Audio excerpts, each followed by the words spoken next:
টেৰ' cards হয়তো আপোনালোকে বহুতবাৰ প্ৰিডিকশ্যনৰ কাৰণে বা ডিচিশ্যন মেকিঙৰ কাৰণে আপোনালোকে হয়তো ইউজ কৰিছে। কিন্তু টেৰ' কাৰ্ডছ আমি হিলিঙৰ কাৰণে ইউজ কৰিব পাৰোঁ, কিছুমান ৰেমেডিৰ কাৰণে ইউজ কৰিব পাৰোঁ।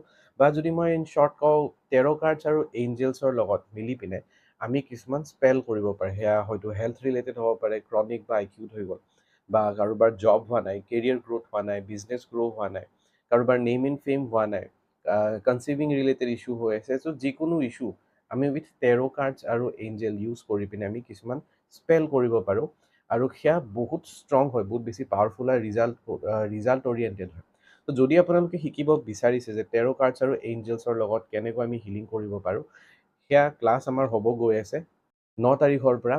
ৰাতি 9টাৰ পৰা আমাৰ ক্লাছ হ'ব, 4-5 দিনে আমাৰ ক্লাছ হ'ব গৈ আছে। যদি আপুনি ইণ্টাৰেষ্টেড, তেতিয়াহ'লে ডেছক্ৰিপশ্যনত ডিটেইলছ দিয়া আছে, ডিটেইলছবোৰ চাই আপুনি আমাক কণ্টেক্ট কৰি ল'ব পাৰে, বা মোৰ ফোন নাম্বাৰো দিয়া আছে, ফোন নাম্বাৰত আপোনালোকে কণ্টেক্ট কৰি ল'ব পাৰে।